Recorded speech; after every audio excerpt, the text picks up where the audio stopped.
Uh,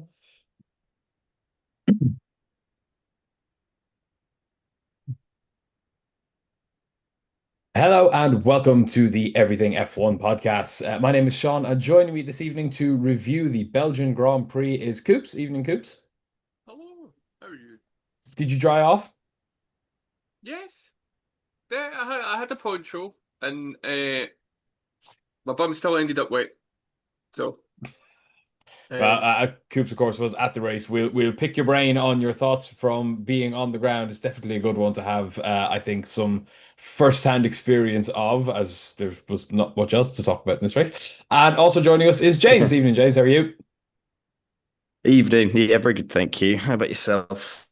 Good, thanks. Yes, I'm glad we're all in good form to chat about the Belgian Grand Prix, such that it was. I think there's probably more discussions around what wasn't or what could have been rather than what did actually happen. But there was still a little bit of action throughout it. So we'll get into all of that. We are Everything F1. You can check us out on all socials. You'll find us at Join EF1 on Facebook, Instagram, X, and Threads, or at EF1 Official on TikTok. We also have a website, everythingf1.com, where you can head over for daily news and articles for all things motorsport, not just Formula One. And of course, we are sponsored by the raceworks.com. If you're looking for some F1 or motorsport merch, head on over to the raceworks.com and use code EF1 at checkout for 10% off side wide. If, like Coops, you are going to a race this year, it's the perfect place to go to stock up ahead of that. I myself have more things on order before I go to Monza in a month. Very, very excited about that. Now then, let's get into the fun of it. This was obviously a sprint weekend for the Belgian Grand Prix. So let's start with the sprint. I think the pole position for the sprint was Oscar Piastri, followed by Max Verstappen and Lando Norris. And the top three were Max Verstappen, Oscar Piastri, and Lando Norris. Um, let's get right into that. Coops, the sprint was a little bit more interesting than what happened later in the weekend. What did you make of, first of all, Max Verstappen back on the top step, a sprint top step? Will be, we'll caveat it, but that was a decent performance by Max for Red Bull's first ever race in their entire history without Christian Horner. it was good. I think if memory serves me right, he got first place by coming off the Camel Straight and basically stayed there. So yeah, I mean it was decent. The action happened at the start where I was sitting.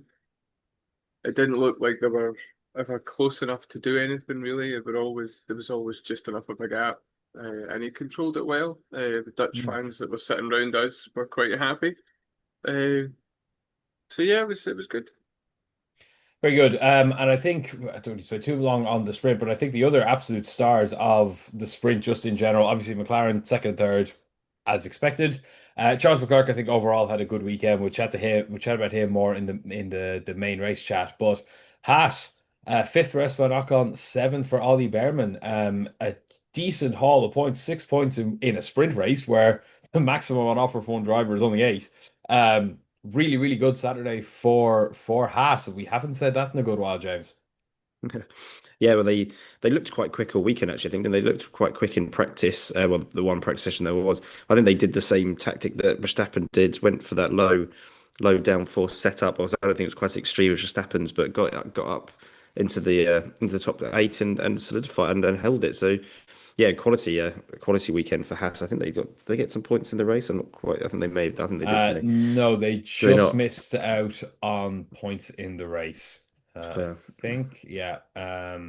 Yeah, Behrman finished 11th in the main race and Ocon was 15th. Uh, But even still, fair. 6 points on a weekend for Haas Take that, wouldn't they? is huge. Mm. Where does that leave them? That's a decent haul of points they're after getting themselves. Let me see. Hold on. They are now 30, they're 15 points now clear of Alpine. And considering that Alpine only scored a single point, they've cleared a clear pretty much 5 points further ahead of Alpine this weekend, which is a very, very good result. Pierre Gasly obviously didn't start even in the sprint. Would he have Mm. gotten a point? Maybe, hard to say. But they're now only 1 point behind Aston Martin. and there's a very close battle. It's only 8 points between them and Sauber in sixth, so it's very much a front four. Well, there's a front one, isn't there? Then front three, and then Williams are in a no man's land, and Alpine are starting to be at no man's land at the back. So it's still a very nice tight battle for those four teams in the middle. I think those are the sort of weekends that you need to. I think it was a very good kind of tactic by Haas to do that, and they showed good pace anyway. But it's going to be back and forth with those because obviously Sauber's had a really good run.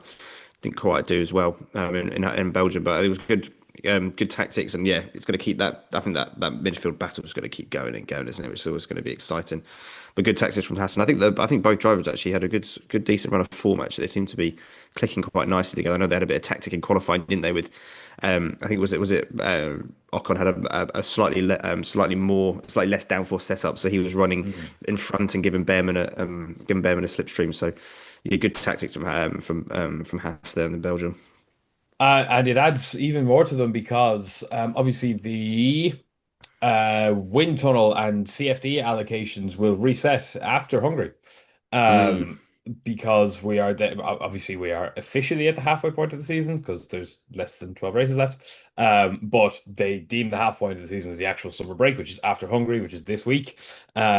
So at the moment, Haas, unless they wildly outscore Aston and RB, will probably go into that kind of second half of the season as ninth, which means they will have the second most amount of wind tunnel time for 2026 because I don't think mm. they're doing much development. But on the form they're on, they could still jump up and earn all those extra tens of millions for 2026 by jumping up to seventh or sixth. So good time for them to like you said, those are the weekends you really need to capitalize. It can make and break a season. Alpine's season was saved last year by Brazil.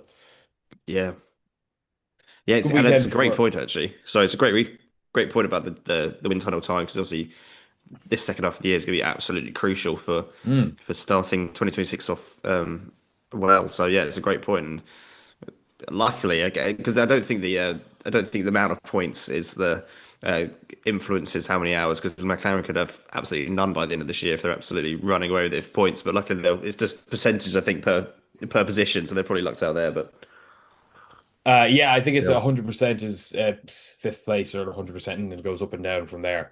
Something like that. It's a bit of a weird way to do it, but anyway, yeah. they'll benefit from that. And obviously, the second half of the season now, with not much development likely to come, will be more down to the drivers. So good little boost of confidence for Ocon and Behrman then.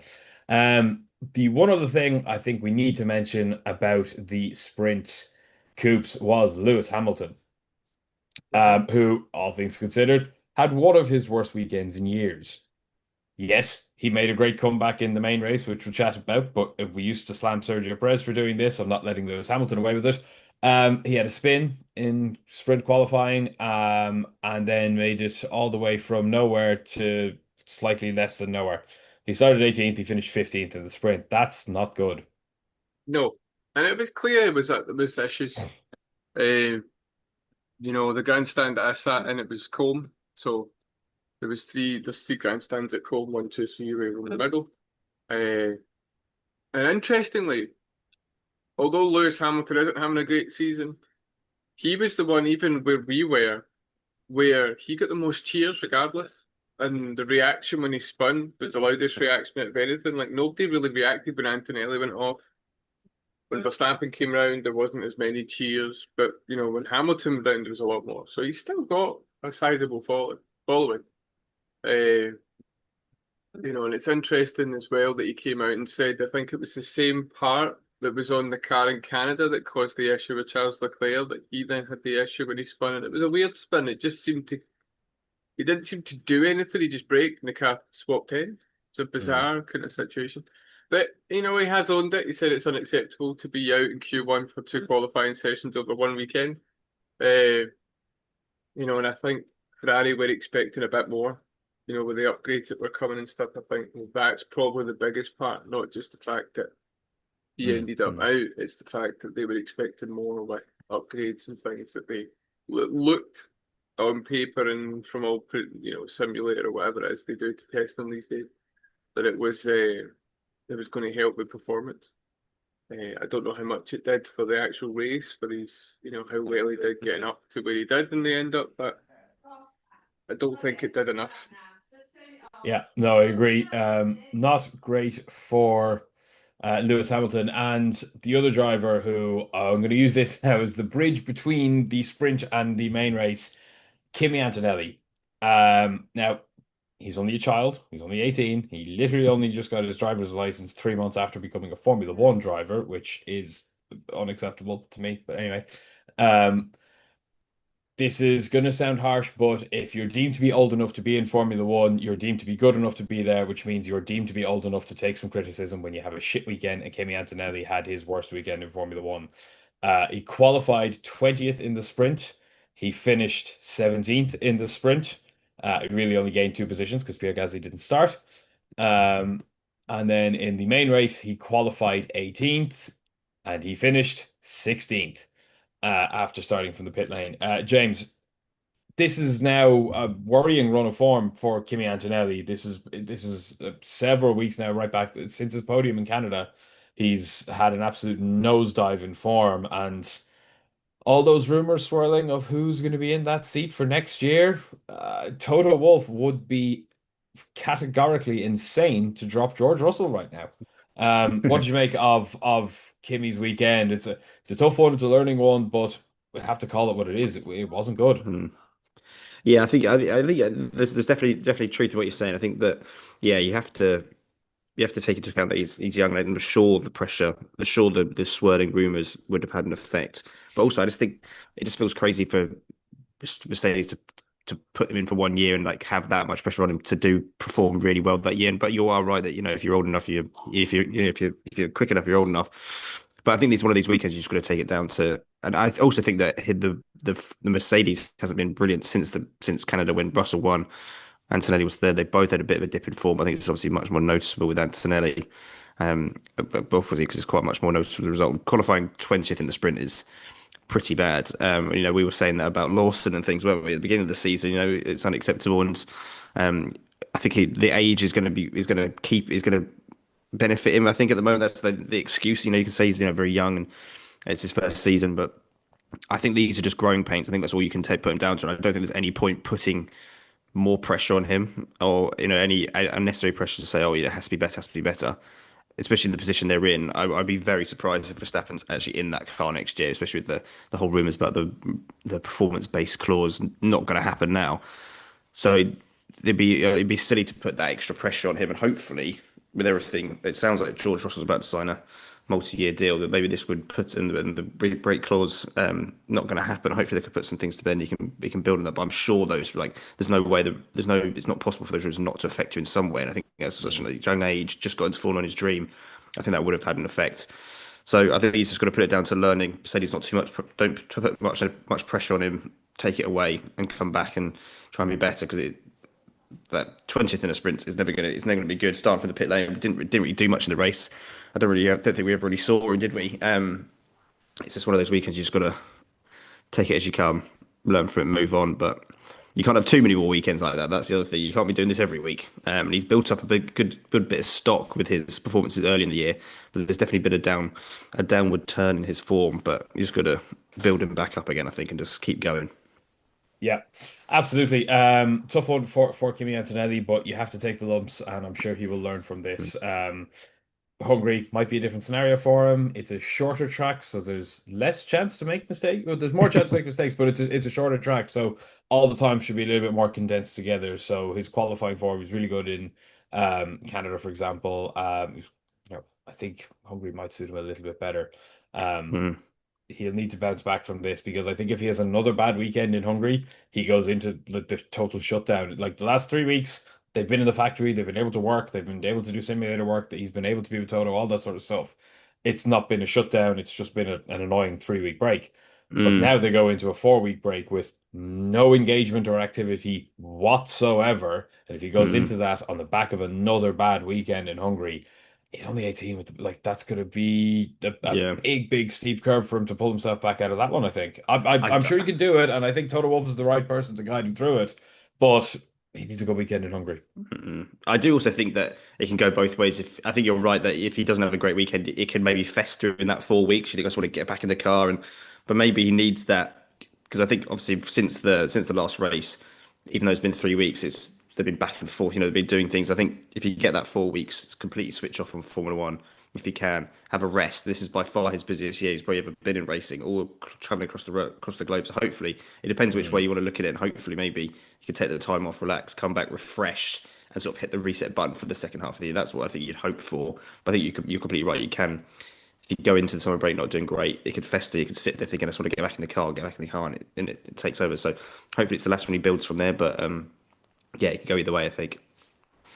Yep, very, very true. I'm going to leave McLaren for last because I think there's a bigger point to be talked about with that inter-team battle.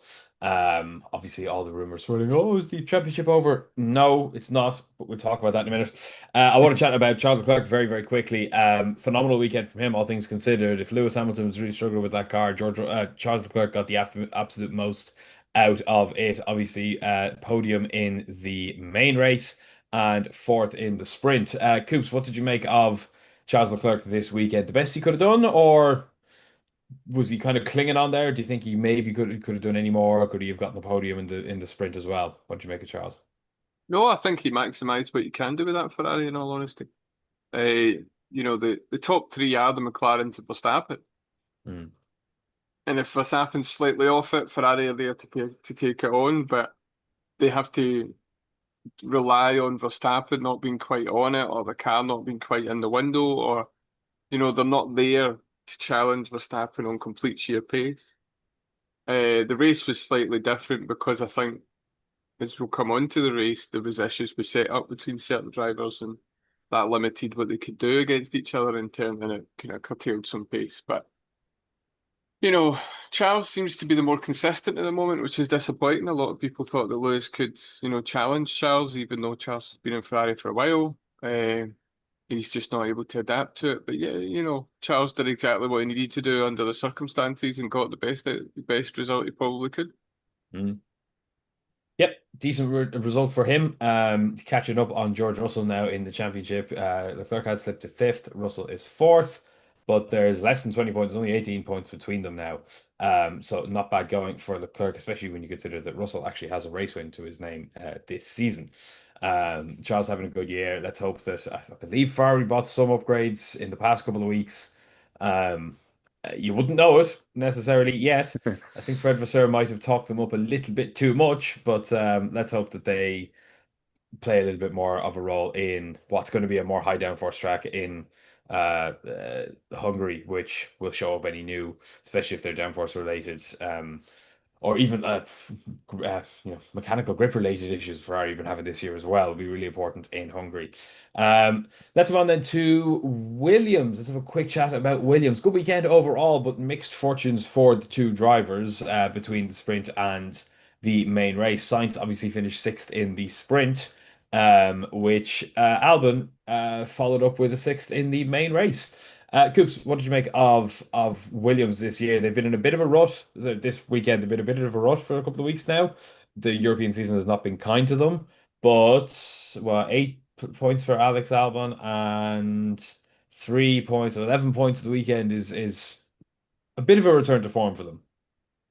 It's a wee bit, but I think the problem you're seeing with Williams is they're one of the teams that shut off development in the car very early to focus on next year. So they started with a good car and a good foundation, and then got to a point very quick I think it was very much within a couple of races, from my understanding, and then stopped, and everyone else has kind of worked up a wee bit, and they've kind of fell back into the pack, so they haven't kept with it, and this is a sacrifice they're going to make.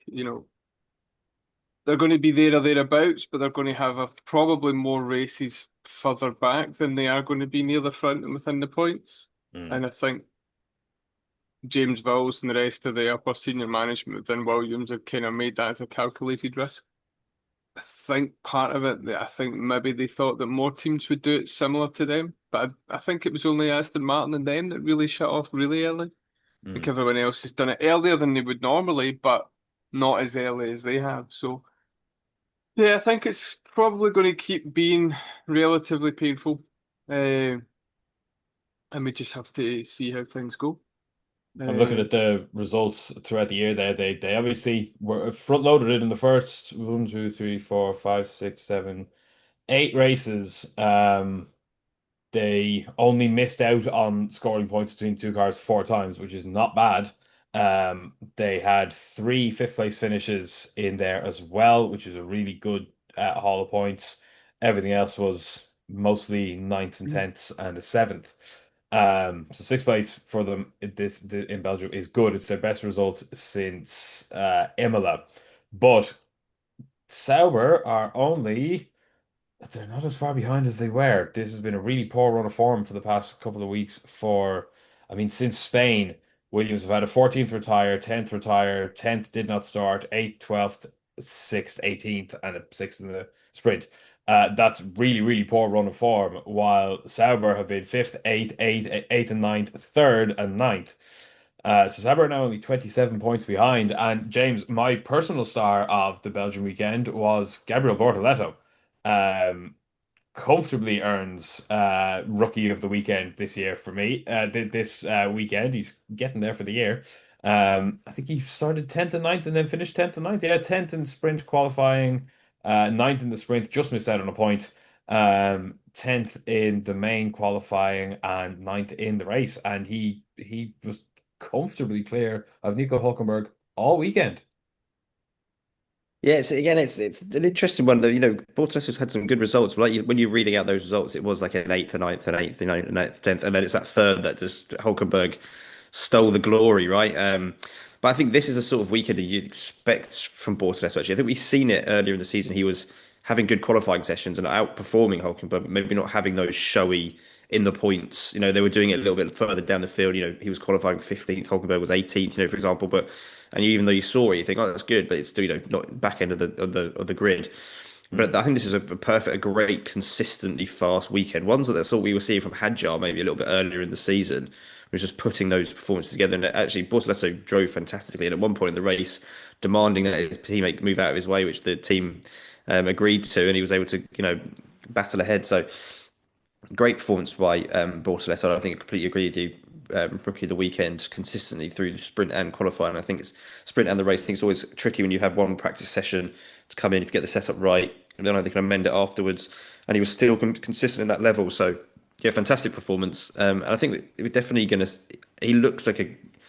There was a few rookie mistakes, of course, but he looks like a consistent driver, and I think we're starting to see that as this car's got better over the year. So, Mm. yeah, I think a fantastic performance, and I'm again, I feel this Sauber livery just keeps getting nicer and nicer. I don't know about you, but it's really We're growing seeing on it more me. often, aren't we? Yeah, and I think I love his helmet as well. Like this, the center The inspiration. Sen-esque. It Yeah. does work very nicely. But I think going back to the Williams Sauber battle as well. Obviously, they're about 27 points back. I want to say Sauber from Hmm. Williams.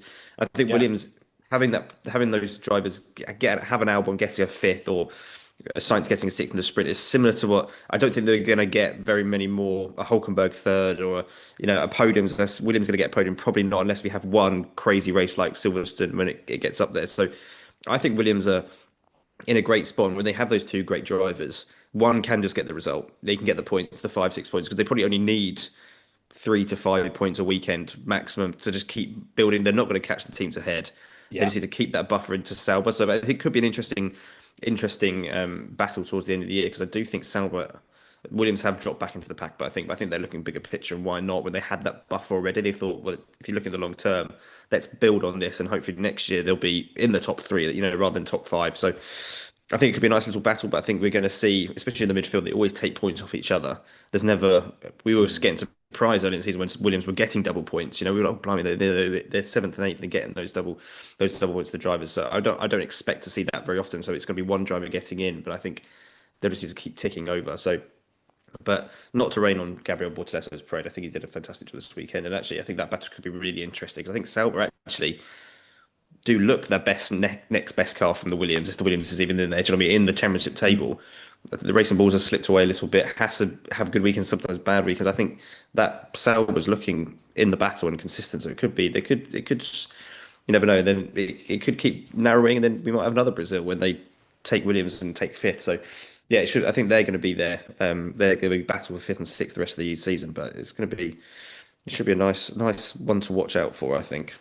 Yeah, well, Aston Martin did obviously the exact same thing last year. They came out of the blocks really, really strong. Yeah. In the literally I'm looking at it here, the first half of the season, they were points or double points regularly. But like decent points, fifth, sixth, seventh, fifth, sixth, seventh, eighth, really, really good haul of points. And then kind of from Hungary, no double points, the double out, Mm. double out, double out, double out. But they plugged it away here and It there. didn't The work out. odd no, but the odd couple of points they did score, the odd couple of points scoring finishes they did have in the second half of the season, literally from kind of Baku on was a sixth in Baku and then an eighth and then nothing for 5 weeks and then a seventh and a ninth in the last two races. That kept them even with Alpine's double podium right towards the end.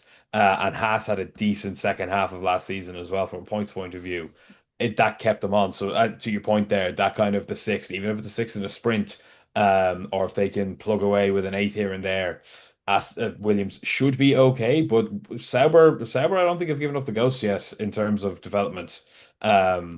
So that could be a little bit of an interesting plug away for the second half of the season. Mm. Because we can't just talk about the McLarens for the next 4 months.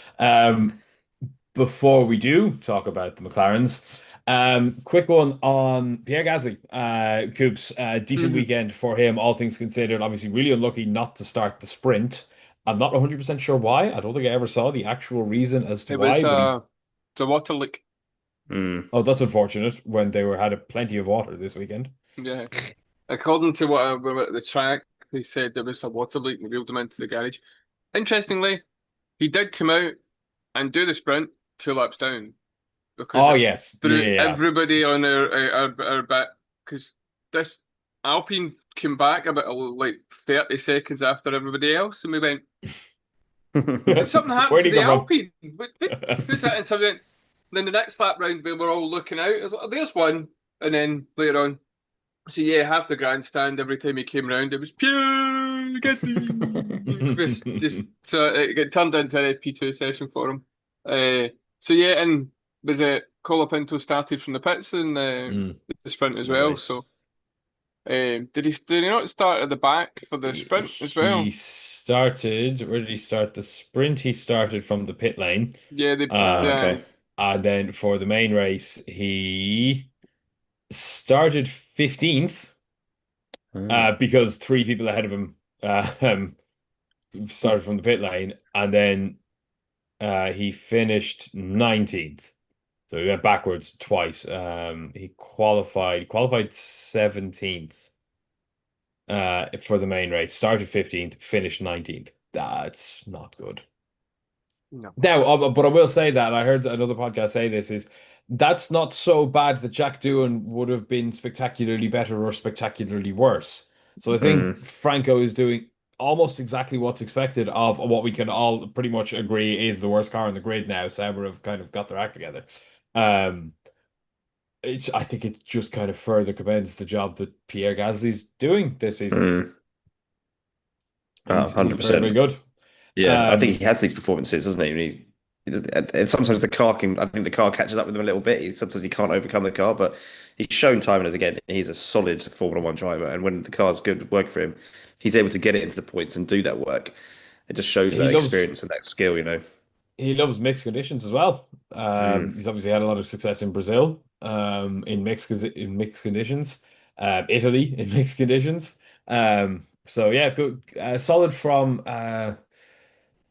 Pierre Gasly, if unspectacular from Alpine, but I think the fact that they've gone now a couple of months without any breaking news stories is a record for them. I don't think anybody's left the team lately that I know of or that I care about or whose name I'd recognize anyway.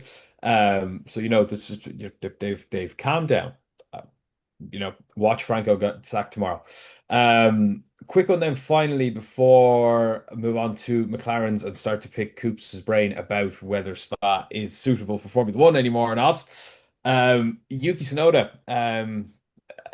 good weekend that ended badly for him. James, it was he seemed to make a step with the car this weekend.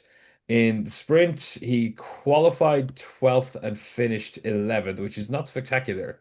But they weren't really set on the downforce levels. They all went a little bit lower in the main race. Planning for the rain, he went with a higher downforce, which suits him better anyway to kind of dull out that loose rear end in that car. He qualified seventh, which is he was only 3/10 behind Three Max. tenths, yeah, three Three tenths. 3/10, which is the closest anyone has qualified. The second Red Bull has qualified to Max since Daniel Ricciardo in 2018. I was about to say it must be it must have been It's ages ago. ridiculous fact. So top marks to Yuki for that, for getting that 3/10 is still a huge gap between teammates.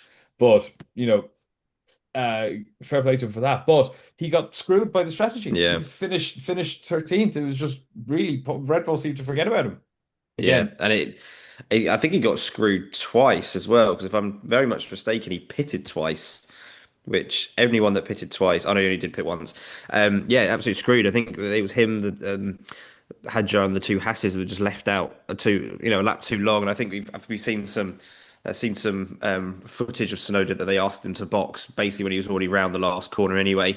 Yeah. And he'd been asking for the dries. So yeah, unfortunate for Yuki, and that is unfortunate because I think qualifying seventh, like you say, 3/10 away from Max is very much the right direction.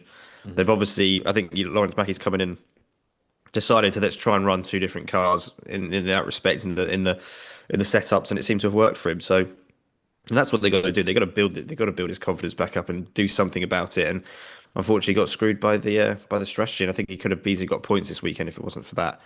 And it just shows you need these two drivers maximising the points and the team maximising the points, because I always think those situations where the team call the driver in very, very last minute is always a little bit dodgy. Not like they're doing it Mm. intentionally, but it's like I think Ferrari did it, a couple of years ago, and say the guys already passed the pit lane. Like, surely you got on board. You know where they are. Like you got to Yeah. make a decision, and so yeah, unfortunate for Yuki, but hopefully this direction can do something. Obviously, next track is a very a high downforce dependent track as well, so we can see if this new tactic works for him. Be unfortunate, very unfortunate, because he could have done with some points. The next few tracks, with the exception of Monza, are Monza. pretty high downforce. Hungary, Zandvoort should be pretty good for him. Okay, Monza and Azerbaijan are the outliers there, but Singapore is quite high downforce. Texas is as well. Mexico is the highest downforce. Not that it matters, but it is the highest downforce setting, so it should help him. Brazil, Vegas will be low, Qatar will be high, and Abu Dhabi will be mixed. So, the second half of the season, if the rear downforce is the issue for him and he needs a thick wing, he might get lucky, especially in the next two races. Now let's move it on to obviously the McLarens, the constantly big talking point. Hilariously, I think this is the first podcast the three of us have done in a while that at least one of us is not in some variation of papaya. Um, Make of that what you will. But obviously, McLaren finished 2-3 in the sprint. Yes, Oscar second, Lando third, and then 1-2 in the race, Oscar first, Lando second. Coops, let's start with Lando because this wasn't a great weekend for him at a track that he likes and has done very well at before. Um, what happened? Where'd the momentum go? Where'd the form go? Before we jump into that, just a quick caveat that I wanted to bring into the Sonoda conversation that I found out during the weekend, and I don't know if you've seen it. Lauren Mackey's one. Sonoda got none of the upgraded parts to the car, and Lauren Mackey's come in and went put the upgraded parts on Yuki Tsunoda's car, and they took it from the stockpile that was there for Max Verstappen. So Max Verstappen had the new parts and a stockpile of parts in case anything got damaged, and Yuki had none. And then they put all the new stuff on, and there you go. He's about 3/10 behind them. And having, for Yuki, in that Red Bull, a reasonably decent weekend. Yeah, Make that what fair you will. play. But if that was the case, poor old Christian Horner really is not a very nice person, if that's what they're doing.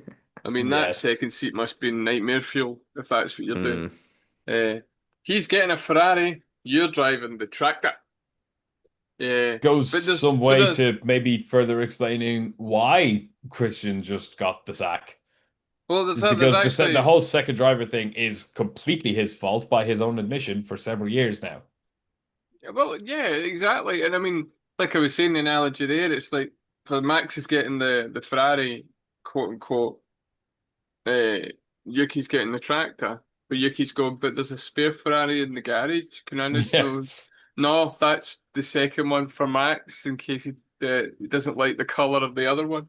Uh, but it's just not good. And I've heard another story about Christian Horner why he's away was the head honchos, can't remember his name, but one of the head honchos at Red Bull basically found out that the Red Bull powertrain slash Ford is underperforming. It's not going to be as good as they want it to Mm. be. It's going to be an issue. Max Verstappen has performance clauses in his contract. He's probably going to be there next year, but if he doesn't get, I think it's the top two by the summer break of 2026, he can leave, and he's contracted for a way longer. So they couldn't get out of the contract with Ford, and it was Christian Horner that pushed for it. It was also Mm. Christian Horner that put the death nail on the Porsche deal because he didn't want to give so much power to Porsche. So he's fell on his own sword.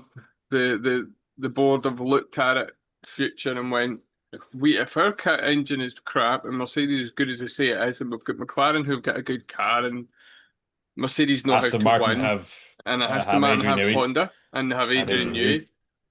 and our car is not good enough and we don't have all these parts that we used to have, we're going to lose Max Verstappen. So Mm. that's part of it. Take that what you will as well. Anyway, Mm. now, so moving on. Lando Norris became the Lando Norris that we don't like. And he makes mistakes when he shouldn't make mistakes. And it's just one or two, but it's just enough to cause problems. And Oscar Piastri remained Oscar Piastri. Didn't get flustered. The times I've seen him come past us and watched it on the screens and stuff, just it didn't seem to be an issue. I think there was one or two lockups near the end. And, Lando just didn't have it. I think he was getting close the way that the tyres worked out during the race, but again, as he was building that momentum to maybe get closer to try and challenge Oscar Piastri, maybe force the pit wall to kind of make a decision or let them race or whatever it may be, he then locks up or he runs a wee bit wide and drops a wee bit. And yeah, Lando's he's just becoming a very frustrating driver if you're a McLaren fan because you want to support him, want to do well, but you just have that in the back of your mind that he's got to make a mistake. Well, it And was it's strange, just wasn't it? one. How and it was just what I mean. He just didn't seem to have the pace in qualifying for the sprint. Just the setup, whatever way they were doing the setup, just didn't seem to suit him. That's fine. That happens. Whatever. The fact is, Oscar lost the lead anyway in the sprint, so evens out. But he was miles quicker in main qualifying. What, there's 1.8 tenths quick, like nearly 2 tenths quicker than Oscar. We're saying 3 tenths is a big gap between teammates, 2 tenths is a big gap between championship rivals. Um, so like that, he did really, really well. But then it was just the now, okay, it's a different question to be had. It shouldn't have been a rolling start. That is the stupidest thing in the world. We need to do a whole episode on the FIA again. Mhm. Should not have been a rolling start, but even still, Lando's had plenty of safety car restarts. He's even been in safety car restarts in Spa because of whatever year. Why did he go so early? You can't overtake until the pit straight anyway, so there's no benefit whatsoever to bolting down the back straight. That's not straight. All you do, you have to block, you have to brake at the end anyway. All you're doing is allowing the car behind you to catch up. Better to wait until the really short pit straight, get a better exit out of the final corner, and blast off that way and get into the source quicker. Like it was just strange, James. And then you had all this thing of we deployed the battery wrong and there was some issue, which was never really detailed other than yeah, he had an issue. Oscar had it too. It didn't affect Mm. him. Yeah, it was an interesting decision to go so early. I think sometimes there's a bit of overthinking going on. You think, oh, should I go now and maybe catch them out? But you just know there's no point going at Blanchimont because they're gonna slip you all the way down to the final chicane. And then he obviously made a little mistake into the final corner, and they made a little mistake Anyway, yeah. out at the source as well. So yeah, I think the Belgian Grand Prix just sort of summed up. I wrote it in the post-race report that this is a symbol of this year for McLaren drivers. That you probably argue that on raw pace, on their best days, Lando does have the edge, I think, over in race pace in particular, maybe not qualifying. But then he makes those mistakes, and there's two mistakes there. They're obviously small ones, but who knows? Oscar may have been able to drag race him down, down Kemmel Straight anyway, because he had a bit of overspeed, and the whole thing about Lando was the first one through the wet. I don't quite believe that, um, but then it's when you need to. He obviously lost the advantage. They pitted him, put the tire advantage in his favour, and he was closing. You could see he was taking chunks, and that, but he made three. I'm not going to say silly mistakes, but three mistakes. And I just think if the other way around, I just don't think we see that from Oscar. I think he would close in. I think Rosberg said it well. We wouldn't see that from Hamilton. I think if you want to be a champion, you wouldn't see it from Max. Like when was the last time you saw Max make three mistakes or trying to chase someone down? That just doesn't happen. They're metronomic. They just get on with it. And so they are, but that's where I think is the chink in Oscar's armor, because we've seen him make that mistake in Silverstone. Would he have got Lando for the win? Arguably not, but he made a mistake that was drastic enough that sent him through the grass. About 4 laps to go. So he did the exact same thing. Obviously, the difference being he had never gotten ahead in the first place, and he kind of coughed up his own lead. But to your point, yes, Oscar's mistakes are less frequent, and I've kind of said this since Australia. Oscar's mistakes are less frequent, but they seem to cost him much more in terms of as an individual mistake. Lando's mistakes are costing him 3, 4, 7 points here and there. Oscar's mistakes have cost him the best part of 50 points this season. If you think how much he lost in Australia, he lost the race win in Silverstone, which he should have breezed to, thanks to one really big mistake and then one that may or may not have made much difference anyway. Lando's mistakes are a little bit more frequent, but I don't think are as costly. Over the course of the season, they'll build up to be much more costly. But that to your point, Coops, to Coops' point there is maybe what's a little bit infuriating is that Lando's are just so much more frequent, and it is annoying. Because there's an incredible driver in there. I think to your point, I think on just pure raw speed, I was going to say put the two of them in the same car and set them out there. We're doing what's happening, and it's not really working. But in all things, perfect scenario that never happens in Formula One. I think Lando is the quicker driver, but Oscar is robotic. It's the Senna versus Prost. It's Senna's, not that Lando is on a level of Senna, but you get my point. It's Button versus Hamilton. You've got Hamilton's aggressive, erratic style, and Button turns the wheel once and goes through every single corner. He's smooth as butter and never makes mistakes. Is he the quickest in the whole world? No. Did he win a championship doing that? Yes, really easily, in hindsight. So yeah, there's that. But what's going to happen now is we're going to get to Hungary. We're going to have a weird repeat of last year. They're going to go into the summer break miserable, and Lando will come out and win Zandvoort by 26 seconds again. Because he's that ridiculously level of inconsistent. Which is a bit annoying. I can't argue with that, to be honest. I can't argue. Yeah. Predictions. One final thing then, before I pick your brain, Coops, is just on the topic of the McLarens, because it was interesting. Pirelli went out of their way to scream and shout that they brought a step change in the tires this week.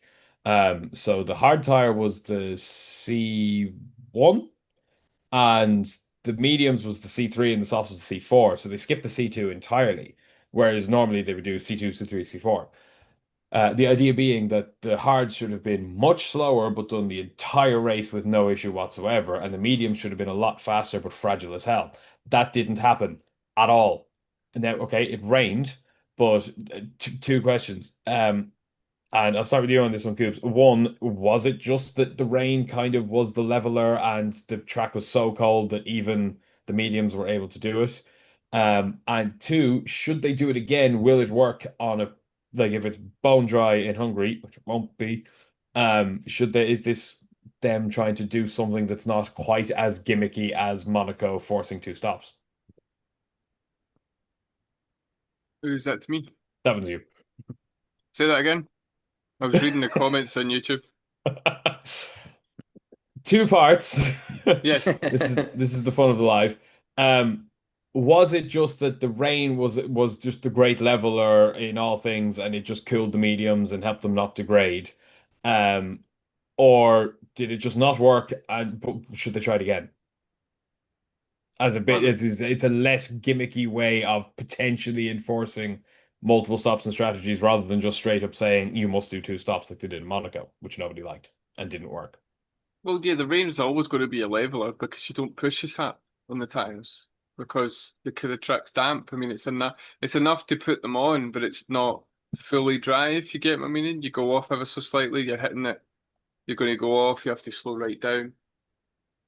But Pirelli have done this all season, have they not? Like last year, every year, like no, this season, have they not bringing a step softer for most of the races, or is it A just my step imagination? they have been bringing, so what was, say, the C2 last year would be the C1 this year for the soft, so they've been bringing everything a step down, but there's not been a gap between the three tires. So for example, last year they would have brought the C4, the C3, and the C2. Hmm. This year they brought the C1, the C3, and the C4. They've missed the C2 entirely. There was a gap between what was the hard and what was the Okay, medium. yeah, they've not done that before. No, they haven't. And that the idea being, like I said, is that the hards should have lasted forever but been ridiculously slow. The mediums are last year's softs, so they should not have done the whole damn race. And the softs were not even on last year because everything's a step down. So I like the idea of it. Were they just really unlucky? Like, well, if it's dry in Monza, for example, I think Monza's a good example of what should be a brilliant race but never is because DRS trains. Introducing something like this, would it work better if it's dry in Monza? Yes, I think you have to. I don't. I've never understood why they always stick with 1, 2, 3, 3, 4, 5, 2, 3, 4. Why not go 1, 3, 5? Why not go 2, 4, whatever it is? You know how many they see one to whatever it is. And I think the Sunday just leveled it off because it was the coolest day. Because Friday was hot, we got sunburnt. Saturday was just uncomfortably warm. And yes, I'm Scottish, so yes, it was uncomfortably warm for me, which it doesn't take much, but it was. And then Sunday was like Scotland. It was rainy and it was cooler and it was a bit of a breeze. So, I think when Pirelli woke up on Sunday morning and realised exactly what was happening, they just thought, "Oh, it's not going to make any difference." I was sitting watching it thinking that Piastri will probably need to pit again because Lando's on the hards, Piastri's on the mediums. The theory would be that that's what would happen, and it didn't. You're watching it, and then the next thing you're like, "How many laps left? 5? Well, wait a minute." What? And they just couldn't. Lando said at the end up that Piastri was just that bit faster in the race, and he was in the mediums that were older and should never be there at the end. And again, that probably is. The track temperatures were a hell of a lot colder than they were, and it was damp. The air was damp, so it was a good idea. Should it have been done in Spa, that's notorious for having dodgy weather conditions and changeable weather? Probably not. But maybe they should try it again. I think they should. I think this is another example of something they should just learn from Formula 2. I think sprint race format is the same. Reverse the top 10. Everything that works in Formula 2 is more exciting than Formula 1 for the past year and a half because everything they're implementing works. It's as simple as that. Formula 2 is a great championship. They reverse the top 10, but they have a step change in the tires, and they always have. In Formula 2, they bring two compounds of dry tires to each weekend. And for example, they still have like the super softs and the ultra softs that Formula One got rid of years ago in terms of like naming and color recognition. But essentially, on a weekend where they have the hard tires as their prime option, they'll skip the mediums entirely, and the other option is the softs. Equally, if they bring the medium tires, they skip the softs entirely and bring the super softs. So there is a massive performance difference, a longevity difference between the tire compounds, and they only bring two. And it results in Formula 2 absolutely every single race having that, well, every feature race anyway, having that enforced but not gimmicky tire option. If you start on the soft, you can go for 6 laps just, and then you can stick on the hards and you'll be much slower, but you go to the end of the race. Conversely, if you stick on the hards, you can start pretty well and you'll have no pace after 25 laps. You can stick on the soft for 6 laps and you'll be 5 seconds a lap quicker than absolutely everyone in front of you. It's brilliant and it makes for lots of racing. And I don't think it needs to be quite that dramatic in Formula One, but I don't know why they wouldn't do this again. James, what do you think? Is this better than the enforced two stop, or is there another way that they could do it to make the racing a little bit more exciting from a strategy point of view? Oh, it's definitely better than the enforced two stop because it's working. It's trying to create strategy within the parameters that we have. I don't want the tire. I don't want a single tire to be able to make it all the way to the end of the race. Hearing that is like blood boiling to me. Do you know what I mean?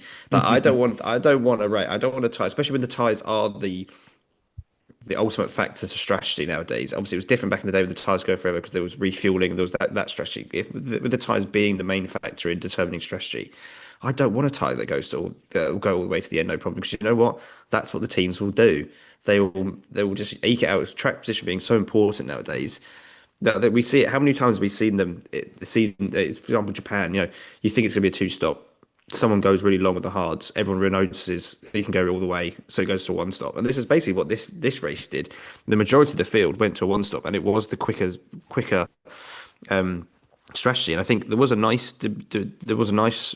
I think obviously Lando built, was taking chunks of time out of Piastri. I don't know if that was just him being quicker, but then it's obviously a very long lap, so there's much more time to be built up. So Mm. I think definitely keep doing that. I think you're in Ryan go more extreme and say they always skip a tire between, they go 1-3-5, or Yeah. whatever it is, because we want to see that differential. We want to see that teams have to make different decisions. And I think the strategies become too not data driven, but like because they all do, supercomputers decide which is the best strategy, and they sort of follow that. But the tires sort of let them do that, and it Mm. ends up being a one stop. I'd very much like them to skip stages, create that differential. And you're right, you watch F2, it's fantastic when they have that massive tire differential and you have to make the decisions. Like in Spain, when the safety car came out, half the field didn't pit, half the field pitted. They wanted the softs, and they chased down the people on the hards. So you want to see teams get rewarded for making the right decisions. And I think the tires at the moment, I just don't think they really do that. It's more conservative. If there's a early red flag, stick the hard tire on and drive to the end. Yeah. That's not very fun. That's not particularly No, it's dangerous. not. It's not particularly Formula One. So I'd very much like to see him happy. I think it'd be great. I think they should keep doing more of it. I'd like the tyres to degrade. I'd like to be 2 to 3 stops a race rather than Oh, that's my ideal. I want 2012 back where the tires just Yeah, blew up all exactly. the time and you get Yeah. Pastor Manalado winning How in exciting! Spain How exciting! Seven different in the drivers won seven first different seven races. races. Yeah. Why would you not want that So every year? every single year, give me the 2012 tires back every day of the week. Maybe not the Yeah, 2013 where they literally like blew up on the straight on like the hanger straight in Silverstone. yeah, It was a bit dangerous, but just the yeah. wild.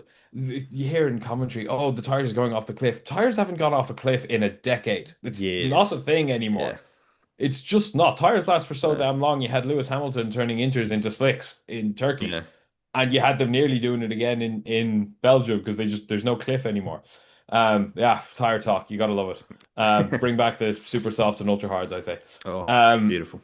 Now then, before we get on to our preview for the Hungarian Grand Prix, obviously, Coops was at the Belgian Grand Prix, so you had a first-hand view I did. of why they didn't use the wet tires. What's the point of them entirely? And everyone said it was spray invisibility. So, from someone who was there, just how bad was the rain?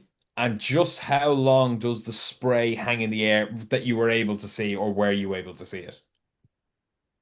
The rain was heavy, and I think what people forget was the rain was consistent all day.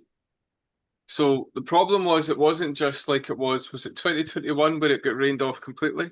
Hmm. Uh, After two laps. so yeah, well, with the 2 laps to register Mm. it, and then obviously they changed the rules.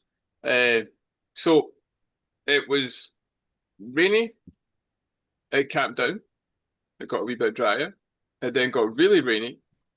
Formula 3 done 2 laps behind the safety car. People were spinning and aquaplaning, so they cancelled it. Dried up enough, but still was rainy in the air for F2. Then it calmed down, and then we got a really heavy spell just as everybody was about to go out. So I think a lot of people are forgetting that the track was never really bone dry all day, and it was really heavy rain overnight.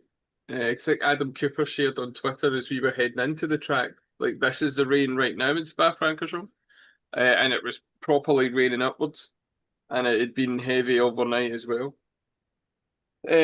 So if you if you add all those kind of factors, it wasn't just like it was dry, then sudden shower, then it was a bit spray, and then it went away again. It was like dry, it was rainy, it stopped. These spots here and there, and you think, oh, that'll be fine. And Morgan, who was with me at the track, was like, oh, it's not going to get any worse than this. And then, of course, the ponchos came out and we all got soaked. And I bought some merch from the F1, one of the F1 stores. They give you a paper bag at the end of the track. At the end of the race, I lifted it up, and the bottom fell out because they're made of paper. so it wasn't. I think people seeing it on TV kind of forget what it's like there. I mean, for example, you don't really understand how steep Rouge Radion, that kind of section of the track actually is until you look at it, until you have to walk along it to get to your seat. That's steep. Nothing in Spa-Francorchamps is flat. Even when you're walking next to the Camel Straight, it's not flat. The whole weekend, we were either walking up a hill, down a hill.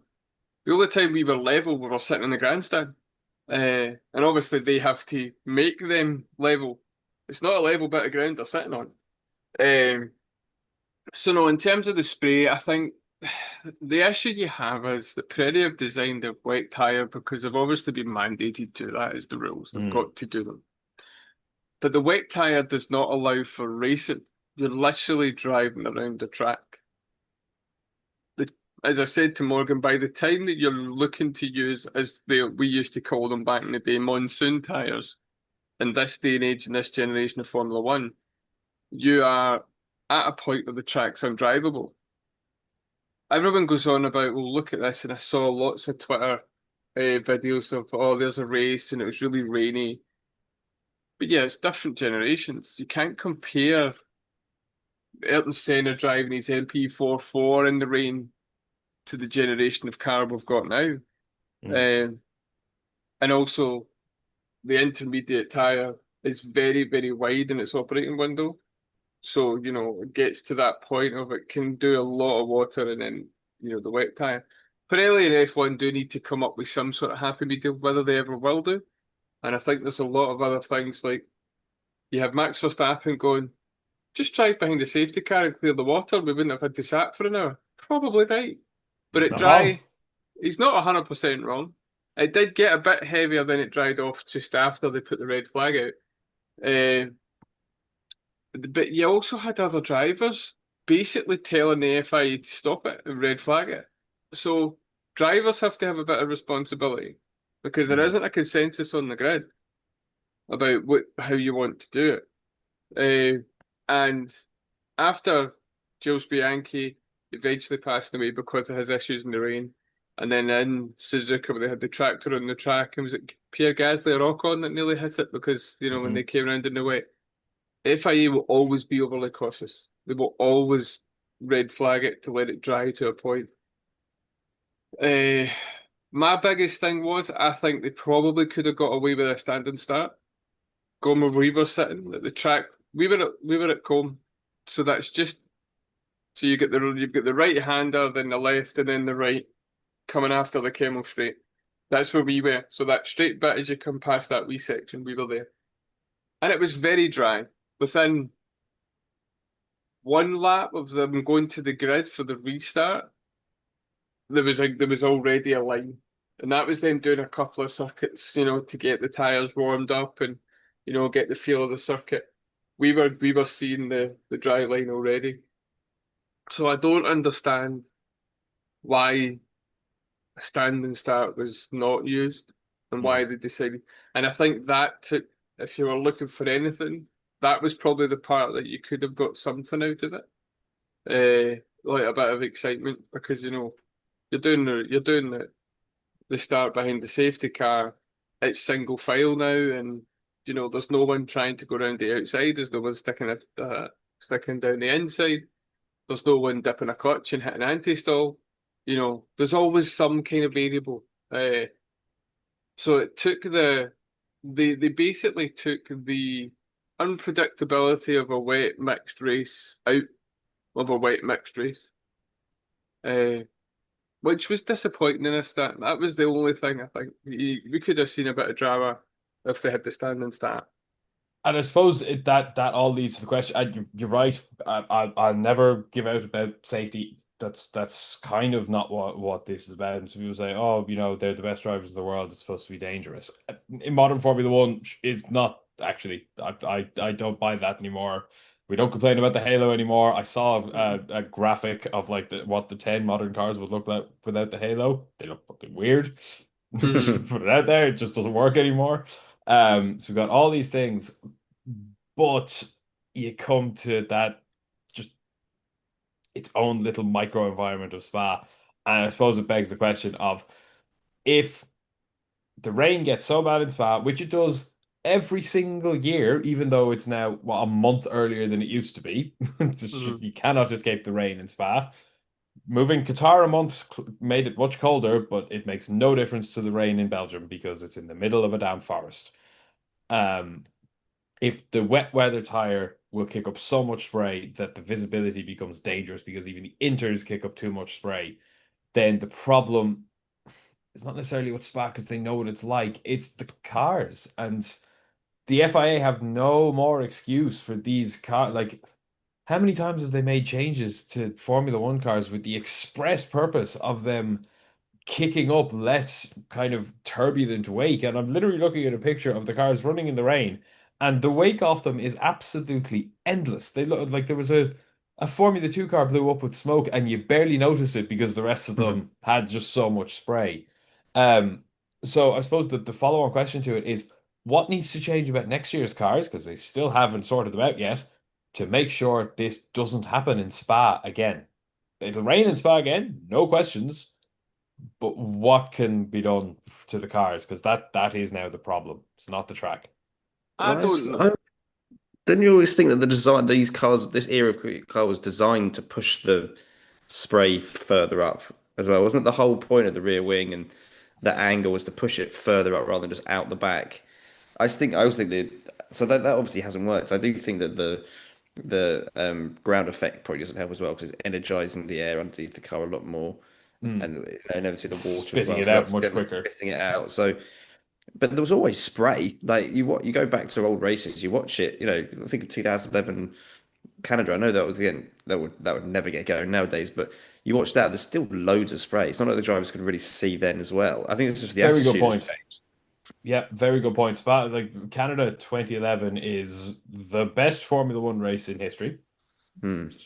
I'll hear nothing against that. And the weather that day was torrential. You look back because it happened. Everyone was resharing the clips of Button smacking into Lewis and Fernando and passing Seb, and especially the Lewis incident. You'd firmly believe that he couldn't see Lewis because the spray was Hmm. so feckin' bad down that front straight. And those cars had those massive wings. Their spray was insane.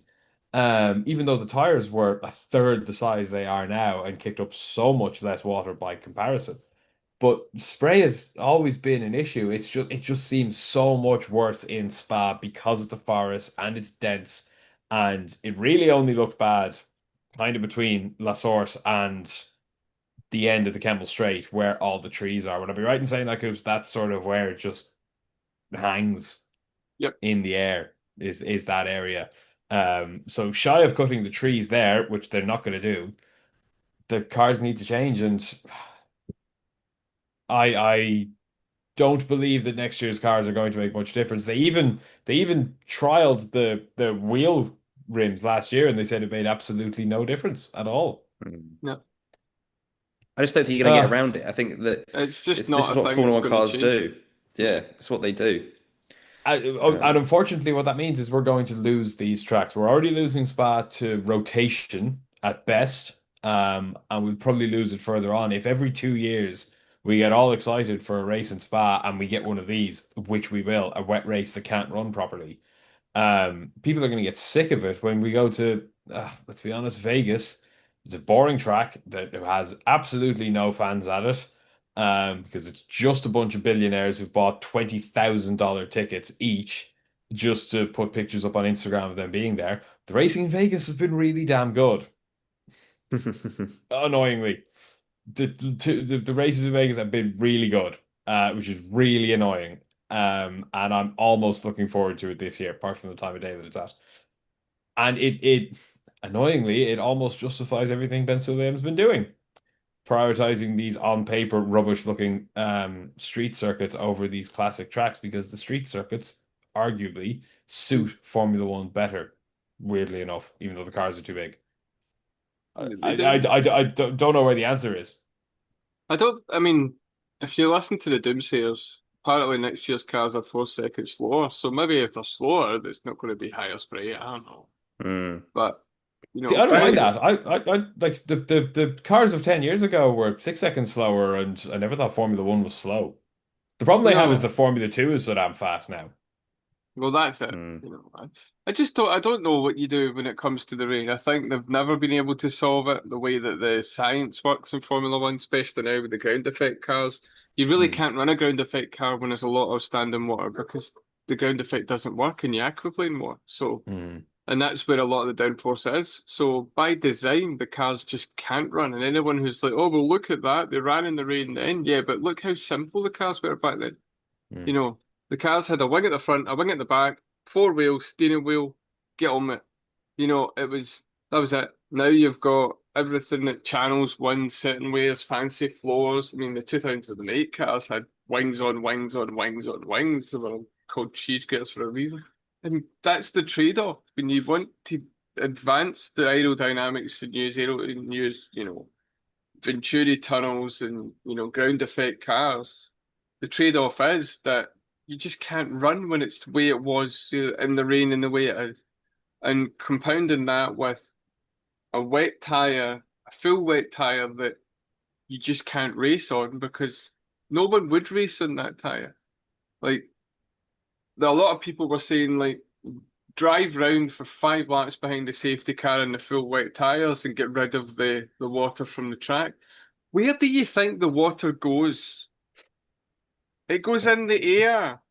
And eventually we'll come back down and cool things down, and it affects the racing anyway, and folk can't drive. I mean, I'm not saying they're going to go up and it's just going to cause a rain cloud, but it's just like, I think it's a very complicated situation and one that doesn't have a particularly obvious answer. Spa is, and unfortunately, what I've experienced in Spa and what I saw at the weekend, it's one that because of its location, uh, chances are it won't be there longer term because of all that.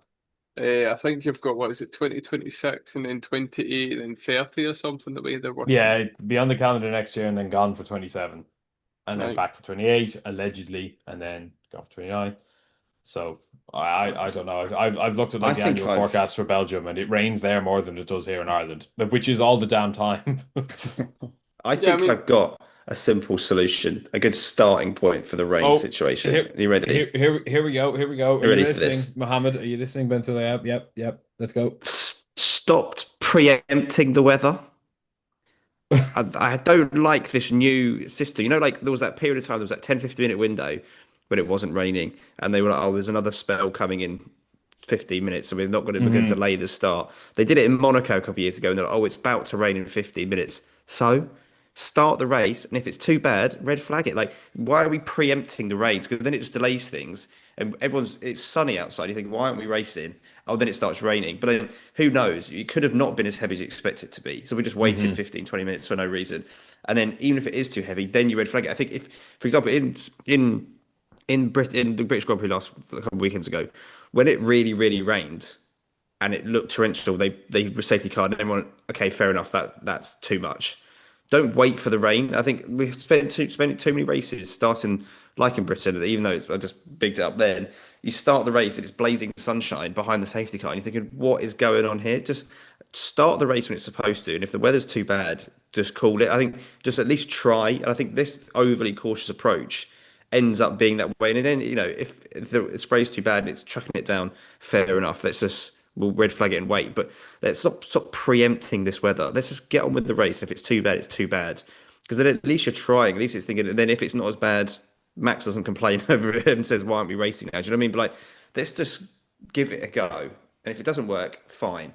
I'd much rather do that than sit around for hours waiting for the perfect conditions. When actually the conditions end up not being very good for racing because you're in that intermediate period where everyone's waiting for the dries and there's one racing line no one can overtake. Mm. Let's just get on with it. There you go. There's the simple line. That's my long I spiel. th- Just get on with it. I think you have nailed that, and that was one of the big frustrations this weekend.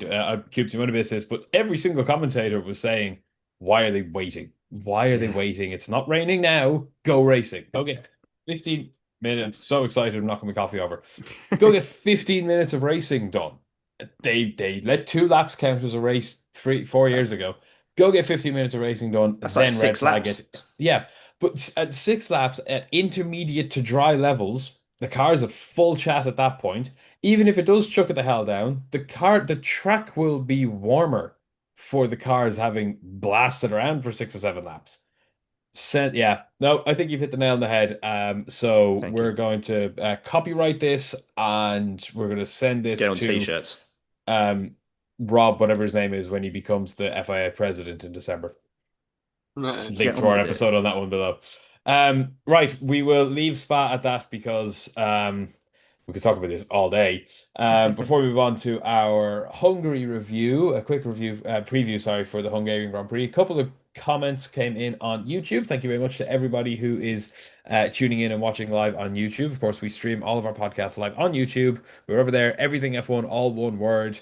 Head over, hit subscribe, get involved when we go live. And when we hit 500 subscribers, we'll be giving away a Lego Speed Champions F1 set. All you have to do is subscribe. So head over to YouTube and get involved with our live streams and share your thoughts and opinions. Sam says Gabby Bortoleto will get his move to a big team within 3 years. I think you might argue that Audi is a big team, but I can see your point if they're running, on a similar level to um, Sauber for the next couple of years, then he was a McLaren junior, of course, so maybe there. Frank says the Sauber is beautiful in person. I'll take your word for that, but there you go, James. You're not the only one who thinks it's looking better and better. Good lads. Good lads. As a wee heads up, that person is my son. Oh, very good. So that's why Love he's that. saying that.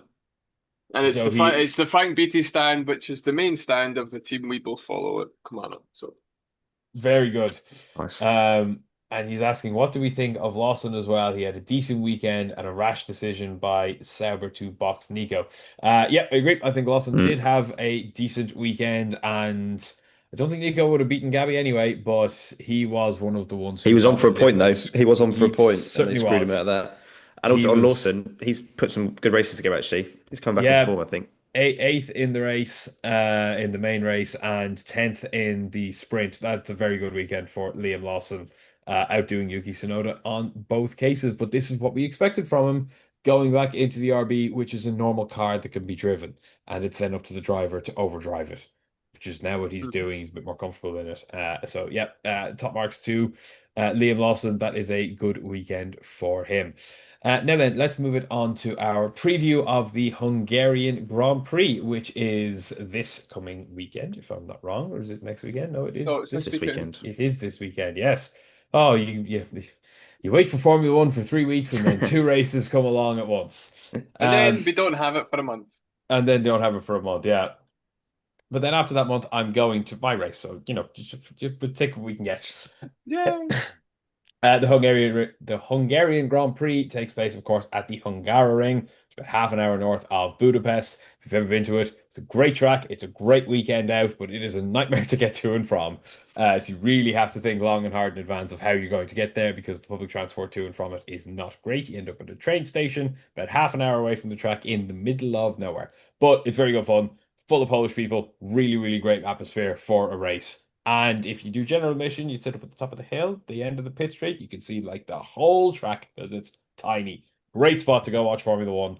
Are you saying that Hungary is harder to get to for public transport than Spa? Because, wow. No, it might not be, but it is difficult for what is supposed to be a track near a capital city. Wait till you go to Monza as well. You'd expect Italy to be good at it, but they are really not. So but just Italy, it's okay. for just to explain it, so we stayed in Brussels. We got the train into where did we go to? It was Verviers Central, and it was a 45-minute shuttle bus to the circuit. Now, this is the part that gets me. It's a on the thing when you get the shuttle bus, and it's €30 per person per day. So it's €100 because it was 4 hours over the course of the weekend. Not everybody went on Friday and blah blah blah. Anyway, it says on the blurb that to get to the Spa circuit after you get the shuttle, it's a short 15-minute walk. Now, what they didn't tell you was it's a short 15-minute walk if you're buying the gold and the silver tickets. And then Not it's if another you're 7-kilometer walk if Yes, you're down the other end. literally. Yeah. It's a 45-minute to an hour walk now. I've already said this in the podcast. Nothing is flat. So you're going down and you're going up and you're going round and then you're going up a big round bit, then you go down a bit. You're cutting through trees on a gravel track and then cutting in and then you're there. And then once you're in, and then you've got we had about a half-hour walk to get, because we had to walk the length of the Kemmel Straight from the entry to get it. So the long and short of it is, if you want an easy track to go to, maybe don't go to Spa. Maybe don't go to Hungary. But tickets are really cheap. So it is a good one to go to, but I'd recommend grandstand tickets if you're going. I did general admission to be up at like 4 in the morning to get there when the gates opened, which was not fun. Canada, get better for that. Anyway, sorry, the Hungaroring is a 4.381-kilometer circuit. The race will be about 70 laps, but the weather says it's going to rain this weekend on Sunday. Only on Sunday. It's going to be scalding hot on weekend, and then it is going to rain from about 10 a.m. local time, which is about 4 hours before the race starts, and then it's going to pick up again at about 4 o'clock.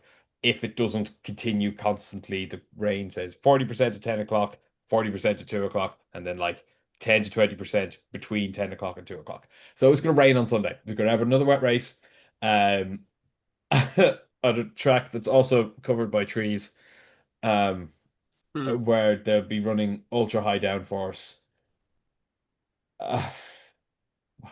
Yeah, we're going to Maybe be we'll see the wet defeated. tire. Maybe we'll see the wet tires this weekend. Last year was pole position was set by Lando Norris, and the podium was obviously delightfully controversial, with Oscar Piastri winning from Lando Norris and Lewis Hamilton. Oscar obviously got the jump on Lando, and then Lando got the priority pit stop, which put him the best part of 10 seconds clear of Oscar, and he was told to let him through and nearly didn't. I kind of hope something similar happens again. James, what do you make of Hungary in the past, and what did you make of last year's race in particular?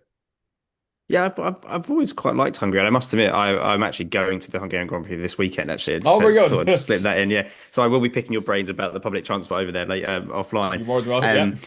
But it's always been a tricky one to overtake. It's always been one you think, is it worth watching? But I've got quite a soft spot for it. I think it's because it's been on the circuit. It's been on the calendar for so long, and it does cause some quite good racing. I think we can expect to see a McLaren 1-2 again this weekend. Again, it suits the car even more than ever. It suited their car last year.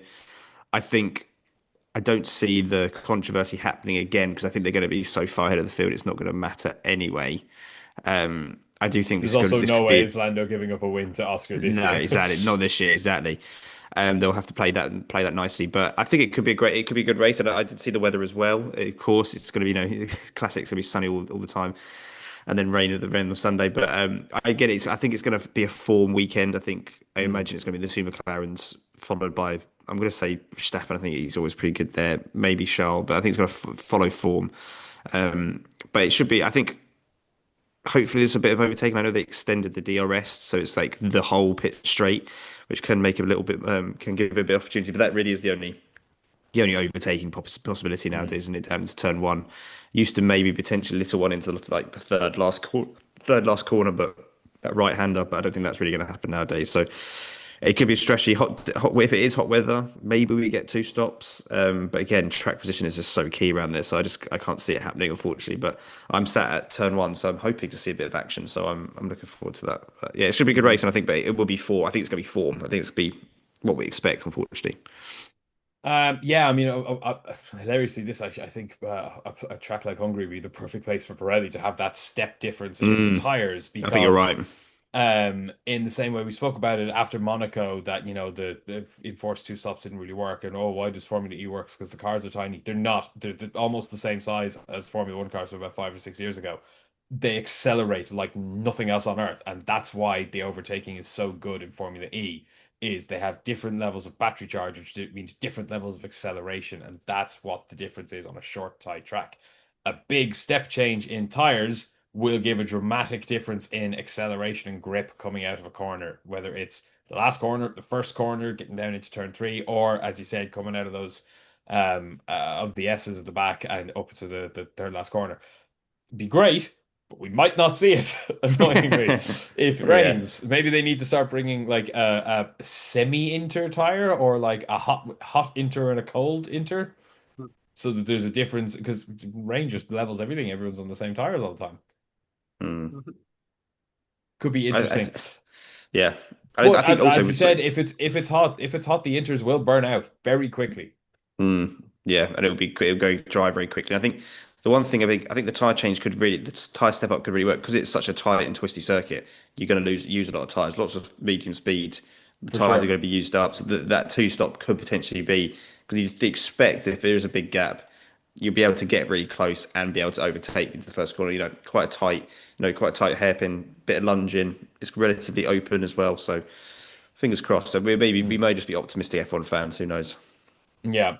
Well, Coops, what do you make of Hungary? I know I myself, I love it. It's never been the best for racing. There have been great races there. We've seen obviously first time winners, Jenson Button, Esteban Ocon.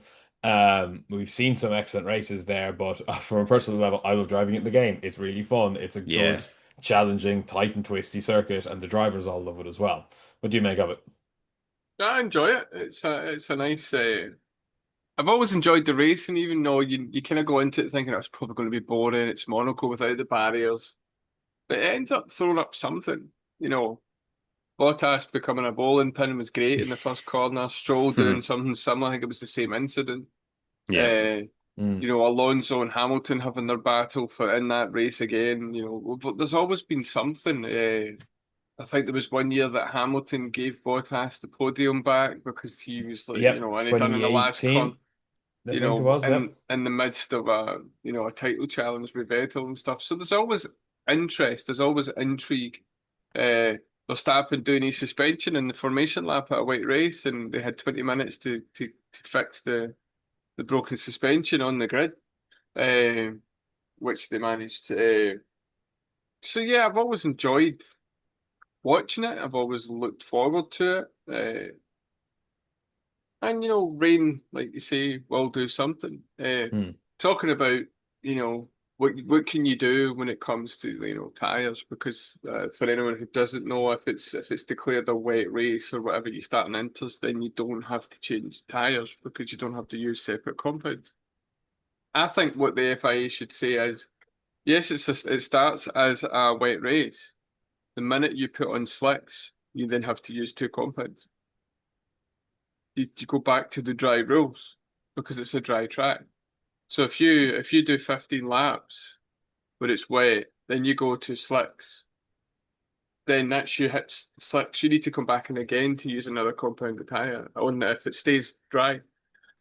No, if it's ever wet, the enforced two compounds gets thrown out That the window. that's what I mean. That's what I He's mean. saying Yeah, should yeah, They yeah. change should it. bring it Yeah. back. They should bring it back. Yeah, yeah, no, you're Yeah. absolutely right.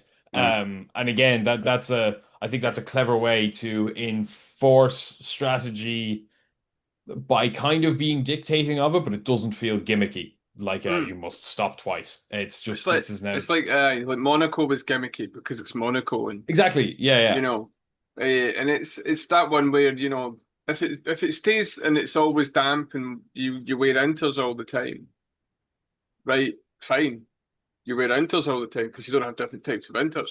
But the Mm, minute, and I think what they should say is that it's the minute that one driver puts them on, and it be or maybe even to make it easier, the minute that they activate DRS, because that means that the track's safe enough for DRS, means it's dry enough. That mhm. then becomes a dry race. That means everybody then has to use the two different compounds of dry tire. And then That could be. you're back into strategy, you're back into, and it could be declared within 10 laps. And could you Mm. imagine, uh, 10 laps of Spa left and everyone's still got two pit stops to do? You know, it would be unreal. It would certainly spice things up, and I think a lot of your head strategists would be having issues. I think they would argue with the FIA not to do it. But for an entertainment spectacle for us, and we've all seen races being ruined by things to do with rules. In Monaco one year, I think was when Perez decided to destroy it in the first lap. There was a red flag. Everyone got new tyres on, and nobody went in the pit. It was last year. Great race. That's what caused the two-stop thing, wasn't it? Really? Yeah, it's exactly what did it. But then all the strategists they didn't want Charles to have an easy win at home again. Yeah, and then all the strategist says, well, if you do these two, this mandatory thing, the whole kind of holding people up and all that kind of stuff is going to happen. Oh no, it'll be fine. And then it happened like it happened. I mean, Monaco's a very different situation, but then that's me when it comes to the tire. But yeah, when it comes to Hungary as a race and as an event, quite enjoy it. Not 100% sure I quite like the rules for the fans going in, because obviously you have rules about what you're allowed to take in. When I was at Spa, you were allowed to take your water bottle in, but it had to be empty in case you were only putting in some kind of secret sauce to get yourself merry during the day. And you couldn't do the usual things. But I've just had a look at the Hungarian Grand Prix. You're only allowed to have a rucksack. You can't bring a rucksack in that's over 20 litres. You're not allowed to bring in any coolers to cool your drinks. You're not allowed to bring in any seating at all. Nope. Now in Spa, everybody had seats because everybody was sitting somewhere. If you weren't in the grandstand, you had your foldaway seat, you fired it down, and you plonked yourself down, and that was you. Not in Hungary, not allowed. So it's a strange one. It does make that a bit tough. James, you're at turn one. I assume you're in a grandstand at turn one. I am. Then you'd be all right. Yeah, Hungary is a tough. I did Hungary general admission. It is tough to do with general admission. For all of those reasons, but by comparison, like I said, where else I go? Montreal general admission. 4 cooler boxes between two of us, 2 camp chairs, in at 7 o'clock in the morning, asleep for the day, sorted. Great day, great track, great race. Patrick Stewart did a shoey on the podium. Good times. Interestingly, before we go, you're allowed to bring in 1 plastic bottle per person to a maximum of 1 litre. And you're allowed to bring food in, but the equivalent of 3 sandwiches. Who has the chart at the start at the entry about what is the 3 sandwiches? Like, how do 3 sandwiges equals 6 packets of crisps? Yes, what is that equivalent, and how do they work out the type of sandwich? Are you coming in like a French person with 3 full-size baguettes, just like a 3 foot long? Well, it's 3 sandwiches. I just sometimes like some places need to really kind of. Like, where's the common sense? Like, it doesn't matter how many snacks you bring to a Formula One weekend, because we've just done it. You're spending €5 at some point on a can of Coke, because you do. You're spending €15 on a pizza because you do. It's just part of the event. If anyone goes there and doesn't realise that Formula One, to buy stuff, including merch, anything in there, is dear. Really expensive. Yes. The biggest thing that I thought was an unbelievable rip-off, and this comes directly from Formula One, was how you can buy the headset so you can listen to the commentary around the circuit. Because of Belgium being Belgium, like they've got like 13 national languages, and that's amazing. I feel so uneducated when I go there because I barely know English. And they're speaking French, English, Dutch, Flemish. They've got Flemish in there, and then there was a lot of German speaking people. So you had the Dutch commentator around the track, then you had the German commentator, then we got us the English one. Sorry, my apologies. So you had to wait to get an understanding of what was happening around the circuit. I've lost my point now, but anyway. But yes, so you get your headsets. Yes, so you can buy earplugs for €25, like just wee buds, right? But they didn't give you commentary. How much the first set of headsets? Now these are ones that like the big ones, like the ones you would see Toto Wolff wear. Like that's what they're modelled on. The minimum price that you could then buy them to then listen to the commentary was €100. That's and outrageous. you can't even use them as headsets afterwards. They're not headphones. The guy basically told us like, oh, but you can use them at other tracks. Oh, okay. Yeah, Yeah. I don't plan on going. Like, do you know how much money this has cost us? Like, it's probably a couple of years down the line before I actually ever think about it. Unfortunately, the best organised and the easiest one to get to is Zandvoort because the Dutch know how to do the public transport system and it's very efficient. And it's not there after next year. So it's really, really annoying. But yeah, it's just like if you're going to a circuit like Hungary, like like James, you're going, just make sure you have a food budget. Because you're going to need it regardless of even if there was unlimited food allowed in, you were going to need something. Yeah, Well, you've that's got great all of advice, your to be fair. advice. You've got your Yeah. advice there, James. Definitely bring your food budget with I you. think the backpack, water, and 3 sandwiches is all like, perfect advice. Do you know what I mean? I'm very happy giving it because I that's mean, actually very useful to know. Well, if for the track that's got general admission and stuff like that, like for any track, like your Silverstone, like they say, like a lot of tracks are like you've got ones that are like your tea in the parks, that you do your camping and stuff like that, which I would imagine would be Spa, Silverstone, Hungary, those kind of tracks. Why they've banned any kind of seating is Yeah, either it's crazy. because I don't understand it. It's either they just don't want hundreds of people blocking up the entry to certain areas with people sitting in their seats, or it's because they want you to spend money on overpriced seating when you get there, like the that one, beforehand Probably. stuff. Yeah. Yeah, Yeah. because that there was one. a lot of people at I t Spa with the F1 ponchos, and I'm like, they look really smart, but they're probably about €40. I didn't know where they Mm. were sold. I just saw people with them. Do you know what some tracks could learn from? Something we found in Qatar last year. Now, Qatar is a bike track and it's huge and hasn't really developed to be like a tourist track just yet. It's only about 50,000 people in the track, and all of the grandstands are along the front straight and like around the last corner and the first two corners. But turn one is the only general admission area in the whole track, which is the best place in the track to watch Formula One from, and it's a designed, dedicated general admission spot, not a lump of grass on a field, which is what most tracks do. Hmm. So you've got walls, like cut walls into like this slope to sit on, or grass to sit on, but it's like perfectly manicured desert grass. And it's lovely. We watched the Formula 2 race in there. It's cool. So if you want to go general admission spot, Qatar is the one to go to. I think a lot of tracks could learn from Qatar. Bringing it back to Hungary, though, let's have a think about our predictions for this weekend. So, James, I'll start with you in a sec. So, have a think about your poll, your top three, and a wild shout. I'm going to read one out from Cooper's son again. He's giving us his predictions. He has gone for Norris P1, Piastri P2, and Russell P3. That is a good shout and entirely likely to happen. Now then, Just James. say that again so I can write that down then. Oh, So his was first place Norris, second place Piastri, and third place was Russell. that's not So, that exciting. Yeah. Does he James, okay. your pole position, please. I'm going to go Piastri, Okay, and your top three. and then I'm gonna go Norris, Piastri, Verstappen. So a little switcheroo for the Creative, McLaren and your boys. one wild shout for this weekend. Well, I've learned from my British Grand Prix when I went completely crazy. I thought I'd said earlier I'm going with form, so I was going to stick with the form.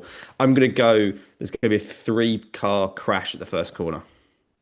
It's very specific. What if it's four? Doesn't count. A multi-car crash. No, I'm going three. I'm sticking with Oh, three. sticking Three with car three. Okay. crash. All right. Yeah, yeah. Coops, your So pole how? position. So if it's 3 car crash, does that mean they all have to DNF? Or No, how? I think they all have to sustain damage. Right. So damage of some kind. Okay. So they could DNF, but they could lose a front wing or side pod, whatever that is. Right. Okay. Okay. Coops, your pole position. Verstappen. Okay, Ooh, good shout. it's not a Top bad three. shout at all. My top three: Verstappen. I'm going to go with Verstappen, Piastri, and I'm going to go Hamilton Ooh, Oof. interesting. because I think that the McLarens are due like a very binary thing, like a mistake or an issue with one of them. Now I'm betting that Piastri's not the one that's going to have it, but I think there's going to be something Because we can't keep Mm. having the McLaren 1-2. We're getting to the point where it's overdue. Something needs to happen. Law of averages. There needs to be an issue with one of them. Then So my three car crash will be Verstappen, Piastri, Hamilton, and then my wild shout will be what I've just said. Actually, that there'll be an issue with one of the McLaren. I'm going to put it as Norris, not because I don't like him. I just think one of them should do so something. I'm just waiting so for that. Norris will have some sort of issue, whether it's mechanical or Norris, bad qualifying or something. yeah. Now, it's interesting you said that because my proposition is Max Verstappen as well. I think just this track, it's the maxest track that could ever max at this point of the season. Um, that car is a bit of a dog. I just think Max in Hungary works. I saw him in 2019 chase Lewis for 20 laps and pass him. It was brilliant, and this was when he wasn't Max Verstappen yet. I think he's just excellent around this track. And with that in mind, my top three is, and I'm going wild on this one, Max, Lewis, George. Oh, we're going to have a The proper. Mercedes does so well in hot conditions. You know what I mean? Yeah, it's gonna rain though. Oh yeah, it's true. Damn it. Uh, it's interesting. I had a similar thought on a wild shout that McLaren, my wild shout kind of follows my top three, is that no McLaren on the podium.